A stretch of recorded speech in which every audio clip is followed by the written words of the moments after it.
Hello friends, welcome back to my channel. Today we are going to start with the chapter number 2, meaning and fundamental of double entry system of book keeping. अब हम लोग यहाँ double entry system of book keeping के जो fundamental rules है वो सब ये चैप्टर में हमें सीखना है। तो ये चैप्टर काफ़ी इंपॉर्टेंट चैप्टर है फॉर द नेक्स्ट चैप्टर और through out your accounting career. Chapter बहुत ही इंपॉर्टेंट है क्योंकि यहाँ पे बेस जो आपको पता होना चाहिए अकाउंट का वो आपको दिया हुआ है। अकाउंटिंग रूल्स क्या है, गोल्डन रूल्स क्या है, वो सब हम लोग इस चैप्टर में सीखने हैं। तो स्टार्ट करते हैं। सबसे पहले देखो यहाँ meaning and definition of double entry system of book keeping दिया हुआ है। Double entry book keeping system is the most scientific method of recording all monetary transaction in the books of account. मतलब जो भी मॉनेटरी ट्रांजेक्शन है that can be count in the money और मनीज worth, उसको record करने का सबसे best scientific way अगर हम लोग बात करें तो वो है double entry system of book keeping. This system owes its origin to Italian merchant Luka D Virgo पैसोली। ये जो सिस्टम हम लोग आज फॉलो करें double system of book keeping, वो ऐसा माना जाता है कि लूका बर्गो डी पैसोली जो यहाँ पे नाम लिखा है उन्होंने इसका ओरिजिन इटालियन मर्चेंट जो थे उन्होंने उनका इन्वेंट किया है। That is on 10th November 1494 and this is the day celebrated as a today as an international accounting day. This system of bookkeeping is based on the fact that there are two aspects of every business transaction। ये system ये बताता है कि कोई भी business transaction अगर आप करोगे तो उसमें दो एस्पेक्ट होते हैं। Every business transaction to aspect. Every business transaction involve to persons और अकाउंट और party where in one is a receiver of the benefit and other one is a giver of the benefit. यानी एक benefit receive कर रहा है तो दूसरा benefit दे रहा है। If something comes into the business, something goes out the business.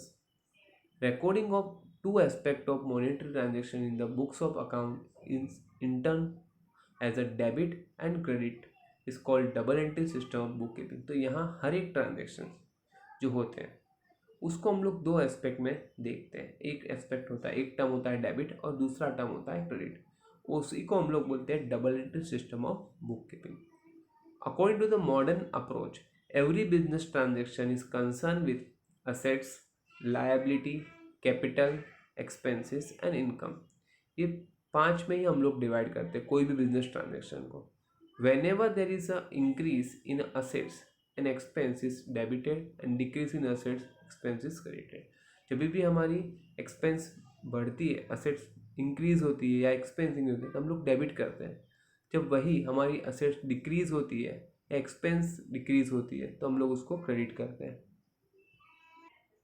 Next आपको जो यहाँ दिया है that is method of recording accounting information. Recording of accounting information यहाँ दो दिए हुए हैं, इंडियन सिस्टम और दूसरा है इंग्लिश सिस्टम। इंडियन सिस्टम हम लोग देखने वाले, इंग्लिश सिस्टम में दो है, single entry system of book keeping and double entry system of book keeping. अब देखते हैं उसके बारे में डिटेल में। Indian system of book keeping क्या है? तो Indian system maintain record in Indian language such as Marathi, Hindi, Urdu, Gujarati, vernacular जो लैंग्वेज होती है उसमें वो मेंटेन किया जाता है। इट इज़ कॉल्ड महाजनी देसी नामा सिस्टम, जो मैंने आपको फर्स्ट चैप्टर में भी बताया था। In this system transaction are recorded और maintain in a long book known as bahi khata और किल। इस सिस्टम में पुराने टाइम में जो भी ट्रांजेक्शन्स होते थे उनको बड़ी सी बुक में लिखा जाता था। उस बड़ी बुक को बही खाता बोला जाता था या तो उसको किर्त भी बोला जाता था। This system of accounting is not based on the double system of book. लेकिन ये जो सिस्टम हमारे पास जो पुरानी है उसमें डबल एंट्री का हम लोग यूज़ नहीं करते। Thus it is not scientific accounting system. Even today this system is use in India for small business function. लेकिन ये साइंटिफिक मेथड नहीं है, लेकिन फिर भी आज इंडिया में कुछ बिजनेसमैन जो स्मॉल बिजनेस हाउसेस हैं वो आज भी ये मेथड को फॉलो करते हैं। नेक्स्ट जो सिस्टम है that is called English system of accounting, जो यहाँ दिया है उसमें दो आपको है। पहला है single entry system of book keeping. In this system of accounting record only cash book and personal account. यहाँ हम लोग सिर्फ कैश बुक और पर्सनल अकाउंट के ही ट्रांजेक्शन रिकॉर्ड करते हैं। It is a unscientific method and also known as the incomplete recording system, क्योंकि ये साइंटिफिक करेक्ट नहीं है और इनकम्प्लीट है, क्योंकि यहाँ पे हम लोग दोनों एस्पेक्ट को नहीं देखते हैं, because it change with the convenience of a business for recording transaction, क्योंकि यहाँ पे बिजनेसमैन अपने कन्वीनियंस के हिसाब से उसको रिकॉर्ड करता है. So this system of accounting does not provide accurate information about the financial position of business. इस सिस्टम से आपको आपकी फाइनेंशियल पोजीशन एक्यूरेट हम लोग बता नहीं पाएंगे, क्योंकि ये यहाँ पे हम लोग हमारी बेनिफिट के हिसाब से उसको रिकॉर्ड करते हैं. सो business it is suitable for, तो ये अगर मैं बात करूँ तो ये single entry system of book keeping जो है वो स्मॉल बिजनेस हाउसेस के लिए सूटेबल है, but for a large scale business के लिए ये सूटेबल नहीं है. दूसरा सिस्टम जो हमें सीखना है यहाँ पे, जो हमें अकाउंट में आगे भी कंटिन्यू करना है, वो है आपका double entry system of book keeping. Single entry system करके आपका एक चैप्टर है पूरा, जो आपको मैं आगे आपकी टेक्स्ट बुक में है तब हम लोग करेंगे. और डबल सिस्टम जो आपका पूरा बुक है वो double entry system of book accounting के ऊपर ही डिपेंड्स करता है. तो double entry system is the most scientific method of recording all business transaction in the books of account. यानी कि यहाँ पे सबसे कन्वीनियंट, सबसे एफिशिएंट साइंटिफिक मेथड अगर मैं बात करूँ तो वो है double entry system of book keeping. Under this system double और to fold effect of each transaction, यानी कि यहाँ पे हर एक ट्रांजेक्शन चाहे वो कितना भी छोटा हो उसके दोनों एस्पेक्ट को देखा जाता है. वन जो मैंने बताया था अभी आपको, एक होता है डेबिट एस्पेक्ट और दूसरा होता है क्रेडिट. तो according to double system of book keeping, one account is debited and another account is credited with equal amount, यानी डेबिट जितना आप करोगे उतना ही अमाउंट का आपको क्रेडिट भी करना पड़ेगा. तो that should be tally. Next जो आपको यहाँ दिया है, importance of double system of book keeping क्या है, क्यों ये ज़रूरी है, तो यहाँ पे लिखा हुआ है, मैं बता देता हूँ. Definition of double system of book keeping पहले लिखा है, जो जे.आर. बेटली बॉय का है.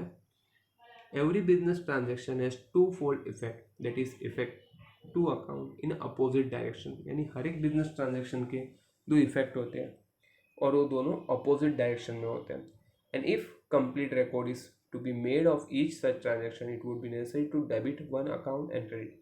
यानी अगर उस ट्रांजेक्शन का आपको कंप्लीट रिकॉर्ड रखना है तो एक अकाउंट आपको डेबिट करना पड़ेगा और दूसरा अकाउंट आपको क्रेडिट करना पड़ेगा. It is a in this recording of two-fold effect of every transaction that has given rise to the terms of double system. इसी से दो टर्म हम लोग यूज कर रहे हैं, डेबिट एंड क्रेडिट, इसी से अराइज हुआ है double entry system of book keeping, ऐसा यहाँ डेफिनेशन लिखा हुआ है. अब principle of double system of book keeping क्या है, तो प्रिंसिपल्स में पहला लिखा है, in every business transaction there must be minimum two effect. यानी कोई भी छोटा सा छोटा ट्रांजेक्शन हो या कोई भी बड़ा हो, उसमें कम से कम दो इफेक्ट तो होंगे ही, कम से कम मिनिमम दो. यानी एक डेबिट और क्रेडिट. कभी कभी ऐसा भी होगा दो डेबिट होगा और क्रेडिट होगा, या तीन डेबिट होगा एक क्रेडिट होगा, या तीन डेबिट और सामने दो क्रेडिट. इसके लिए बोला कम से कम एक डेबिट और कम से कम एक क्रेडिट होना चाहिए. ये पहला प्रिंसिपल है उसका rule. The two account means one is a receiver of the benefit, other one is a giver. यहाँ पे एक साइड हम लोग बोले तो एक रिसीवर होगा और सामने वो बेनिफिट दे रहा है यानी गिवर होगा. Third, if one account is debited another account must be credited. यानी अगर आपने एक अकाउंट डेबिट किया है तो डेफिनेटली दूसरा अकाउंट आपका क्रेडिट ही होगा. दोनों डेबिट या दोनों क्रेडिट कभी भी नहीं होते हैं. And fourth, every debit has a equal and corresponding credit of the same amount. यानी हर एक डेबिट जितने अमाउंट का आप करोगे उसका ऑपोजिट क्रेडिट भी आपको उतने ही अमाउंट का होगा. यानी debit and credit should be equal. Next आपको जो दिया है, advantage of double system of book keeping. अब इसके क्या क्या एडवांटेज है वो हम लोग देखते हैं. सबसे पहला मैंने बताया था यही कंप्लीट रिकॉर्ड है. कंप्लीट मतलब कि यहाँ पे हम लोग कोई भी एस्पेक्ट को छोड़ नहीं रहे. Under this system all business transaction are recorded. This method is scientific and records both aspect of transaction. यानी यहाँ पे दोनों एस्पेक्ट डेबिट एंड क्रेडिट हम लोग दोनों को रिकॉर्ड कर रहे हैं. यानी कोई भी ऐसा पार्ट नहीं कि जिसको हम लोग लीव कर रहे हैं. दूसरा है accuracy. In this system both aspect are recorded in the books of account, so it give complete accuracy in the accounting work. यहाँ हम लोग दोनों एस्पेक्ट को रिकॉर्ड कर रहे हैं, यानी यहाँ एक्यूरेट इन्फॉर्मेशन मिलेगा. यानी जितना डेबिट होगा उतना ही अरिथमेटिकली क्रेडिट होगा. यानी अगर डेबिट 50,000 आपका आ रहा है तो क्रेडिट भी आपका 50,000 ही आएगा. यानी it will check arithmetical accuracy कि आपका कोई मिस्टेक्स तो नहीं हुआ है. तीसरा है business result. All expense and loss, income gain, liability, assets, debtor, creditor, all this transaction are recorded. यहाँ पे सारे ट्रांजेक्शन, कोई भी ऐसा नहीं कि जो आप नहीं रिकॉर्ड करोगे, सभी के सभी को आप रिकॉर्ड करने वाला। Therefore it help to find out accurate business result of a particular accounting period. यानी पर्टिकुलर अकाउंटिंग पीरियड, जैसे हम लोग बोले 1 अप्रैल टू 31 मार्च, तो पर्टिकुलर अकाउंटिंग ईयर में क्या क्या आपने एक्सपेंस किया है, क्या आपकी इनकम है, how much is your assets, how much is your liability, what are the debtors and what are the creditor, सब कुछ आपको एक्यूरेट इन्फॉर्मेशन यहाँ पे मिल जाएगा आफ्टर दैट पर्टिकुलर। यानी आप उस साल का पूरा डिटेल्स वहाँ पे चेक कर सकते हो। नेक्स्ट आपको दिया है common acceptance. It is widely accepted since it follow the universal accounting principle, जो मैंने आपको लास्ट चैप्टर में बताया था, IFRS।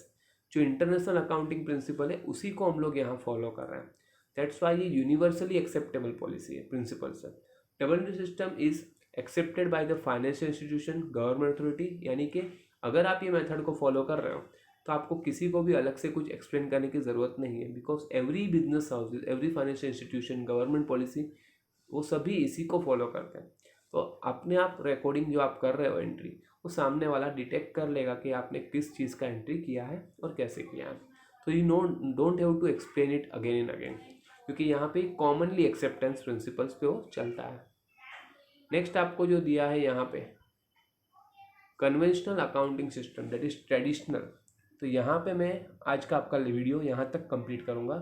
कल मैं इसका क्लासिफिकेशन अकाउंट जो है, जो हम सीखने वाले, very important topic, personal, real and nominal क्या है, उसके गोल्डन रूल क्या है, वो सभी मैं आपको कल के लेक्चर में बताऊंगा।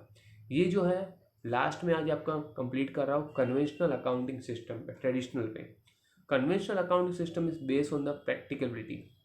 Accounting convention means rules and which are commonly agreed are use in the accounting. जो हम लोग ने देखा था अकाउंटिंग कन्वेंशन, जो ऐसे रूल्स हैं जो कॉमन एग्रीमेंट में होते हैं, जो अकाउंटिंग प्रिंसिपल में यूज़ करते हैं। However there is no clear information of rules between the concept and convention. लेकिन कंसेप्ट और कन्वेंशन के बीच में कोई क्लियर रूल्स इन्फॉर्मेशन के बारे में दिखा नहीं है। Indian system of accounting is a example of conventional accounting. This system does not follow principal of double system, क्योंकि हमारा जो इंडियन सिस्टम है, हम लोग जो डबल सिस्टम है उसको फॉलो नहीं करते। तो हमारा सिस्टम कन्वेंशनल अकाउंटिंग सिस्टम जैसा है, इट इज़ इनकम्प्लीट। लेकिन कन्वेंशनल सिस्टम कैसा है, इनकम्प्लीट है, क्योंकि यहाँ पे हम लोग ट्रेडिशनल वे में रिकॉर्डिंग करते हैं for our benefit. So it is incomplete system and which is unscientific way of recording the business transaction. ठीक है, यहाँ तक मैं आज अपना वीडियो क्लोज कर रहा हूँ। अगर आपको इससे रिलेटेड कुछ भी डाउट है, कोई भी टॉपिक आपको यहाँ तक जो मैंने आज एक्सप्लेन किया उसमें डाउट होगा या नहीं समझा होगा, तो please write me in the comment section. तो आई विल मेक श्योर कि आपका डिफ़िकल्टी सॉल्व हो जाए। और अगर आपको चैनल अच्छा लगता है तो आप इसको लाइक, शेयर और सब्सक्राइब कर सकते हो और बेल आइकन पे क्लिक कर देना, so will get the latest notification as and when I upload the things. Thanks for watching, bye for the day.